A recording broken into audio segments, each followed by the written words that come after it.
Hi everyone, and welcome to Daily Revelations, this weekly Bible study where we dive into God's Word one book at a time. And we are in the book of Genesis. This week we're just starting Genesis 18.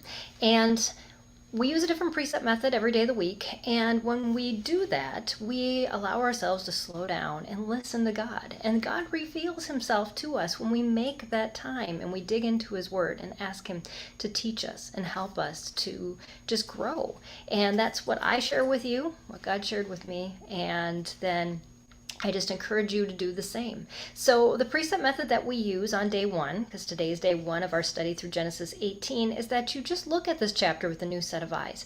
What have I never seen before? Maybe you've never read this chapter, so there's probably a lot that you haven't seen if that's the case. But if you've read this chapter many times before, there's always something new to see. And I am living proof of that, because when I went through it today, the thing that popped out to me was actually in verse 2, and verse 3, when Abraham says to God, "My Lord, if now I have found favor in your sight, please do not pass by your servant."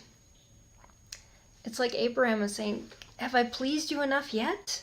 Is the promise coming?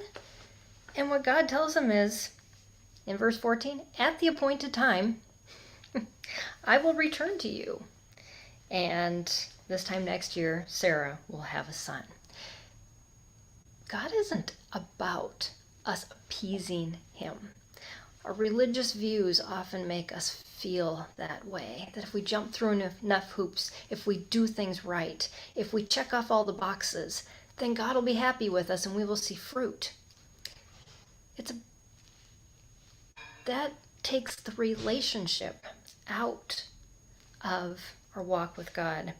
And I wrote in my notes that we're striving for perfection in our weakness without God's help. And we can't do that because we can't perfect ourselves. And we can't make things work out the way we want them to work out because we don't know what the plan is. What we have to pull from isn't not good stuff. It's the bad stuff. And the bad stuff can't make things happen. Only God's goodness can. It's starting out with a continuous fellowship with God. God pouring into those weak places of our life. Him orchestrating things little by little. And him knowing we aren't perfect. We will never be perfect. But yet, still loving us. And still, through our imperfections, bringing about his will. And that's kind of, it's so countercultural. It's extremely hard because we want those 10 steps, that's 10 steps to easy living, or, in 5 days, organize your home, and here's what you need to do.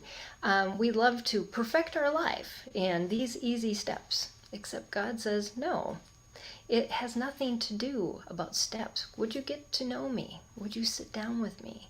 That's why I encourage you to get into God's Word and spend time with him. Not just, I've checked off my Bible study, now I can, check off all these other things in my day that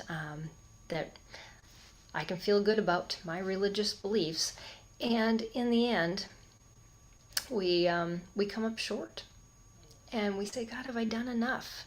And God said, you didn't need to do all that either.